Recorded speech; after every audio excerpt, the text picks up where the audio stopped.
Fenêtre sur l'emploi avec Ogene Mojinson. Comment ça va, Ogene? Très bien, C'est un merci. plaisir de vous accueillir sur le plateau. Alors, vous êtes chef d'entreprise, ancien athlète de haut niveau, faut-il le rappeler.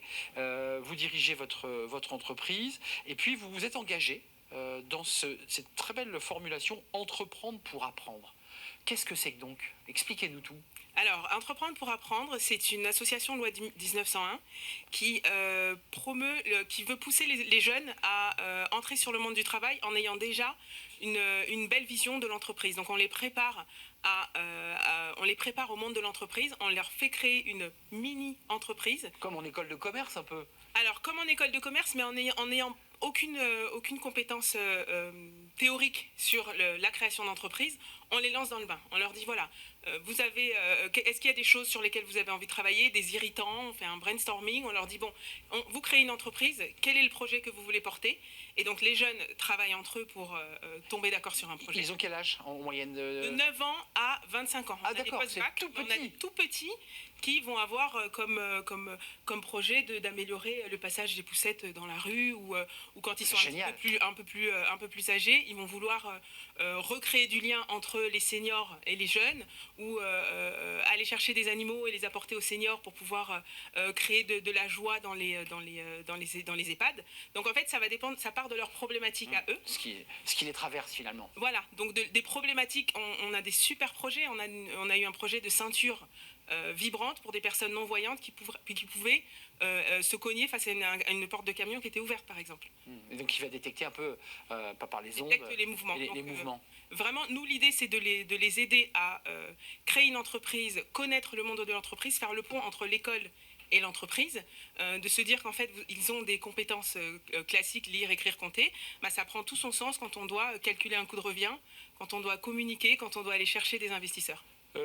Pourquoi vous êtes engagé? Parce que vous êtes à la tête de votre entreprise, après avoir fait une très belle carrière dans le sport de haut niveau, mais pourquoi cet engagement-là en plus? Pourquoi rendre finalement? Alors je rends parce que dans le milieu du sport, c'est un milieu associatif. Donc en fait, on a des bénévoles qui nous portent et qui nous permettent de mener notre projet. Et surtout, pendant 15 ans où j'ai accompagné des dirigeants, leur problématique, c'était de trouver des éléments, des professionnels prêts à travailler. Il y a énormément de personnes qui sont à la recherche d'un emploi, mais il y a énormément de dirigeants qui ne trouvent pas. Et c'était un problème de compétences faire se rencontrer relationnelles ou comportementales, voilà, exactement. C'est vraiment ça. Et donc j'ai découvert par hasard, moi, Entreprendre pour apprendre, et c'est tout naturellement que je me suis engagée parce que ces jeunes sont bluffants.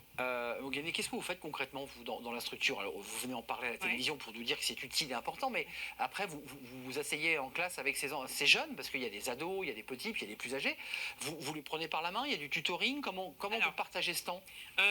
Au début, c'était du mentorat, c'est-à-dire qu'on va en entreprise, on partage avec eux nos compétences, on leur transmet un peu notre parcours, mais on les accompagne quand ils sont en train de faire les recrutements, on va vraiment les accompagner. Là, la communication, on fait du concret en fait, on les laisse un peu se dépatouiller et puis ensuite on leur apporte des éléments concrets pour qu'ils puissent se rendre compte que vraiment, communiquer, c'est vraiment important. Aller chercher des investisseurs, c'est pas aller demander aux parents de les aider, c'est aller voir des adultes en dehors du collège, en dehors du lycée. Et c'est vrai que du coup, on voit même les cadors au niveau des classes, parfois ils ont un petit peu de mal.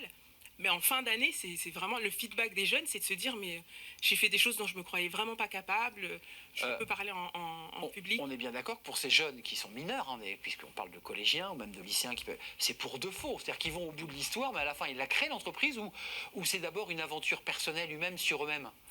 Ça aboutit ou pas? Alors, ils sont étonnamment, ils sont très challengers, les jeunes. Donc, du coup, c'est une vraie structure que l'on crée. On a des salons départementaux et régionaux pendant lesquels ils défendent le projet et ils sont en concurrence avec d'autres mini-entrepreneurs. Donc, ils passent de stand en stand et ils s'aperçoivent de ce qu'ont fait les voisins dans des collèges ou des lycées voisins ou ailleurs.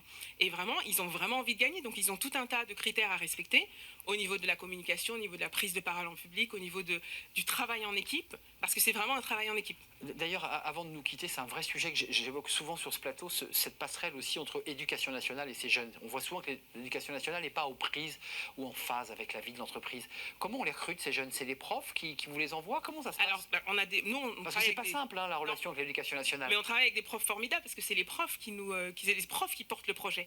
Surtout au début. Après, les jeunes se prennent au jeu, mais ce sont les profs qui, il y a une relation triangulaire entre le prof, le mentor, l'association pour donner les outils. Des jeunes de 12-15 ans, ils font un marketing mix. Vraiment, ils sont dans les conditions, c'est une vraie entreprise. Et on a un retour des entreprises qui les reçoivent plus tard en stage, qui nous disent, mais on n'a jamais eu des stagiaires comme ça. Ça génère une maturité, une connaissance technique. Ils savent ce qu'ils veulent, et puis ils créent des sites internet, enfin vraiment, ils mettent quelques claques quand même, parce que le temps d'une année, ils créent un site internet pour leur projet, ils ont des réseaux sociaux, ils communiquent, vraiment, ils jouent le jeu pleinement. C'est vraiment une vraie entreprise. Et en retour en classe, qu'est-ce que vous disent les profs? Ils doivent avoir des élèves totalement différents, métamorphosés. Oui, au niveau de la cohésion d'équipe, au niveau du fait de travailler ensemble, d'avoir appris à lâcher sur un projet qui n'était pas le sien, mais travailler avec les autres. Vraiment, ça met une autre ambiance dans la classe et c'est ce qui fait qu'on a de plus en plus de projets qui éclorent. Ogene Mojinson, je n'ai pas cité le nom Idoko, hein.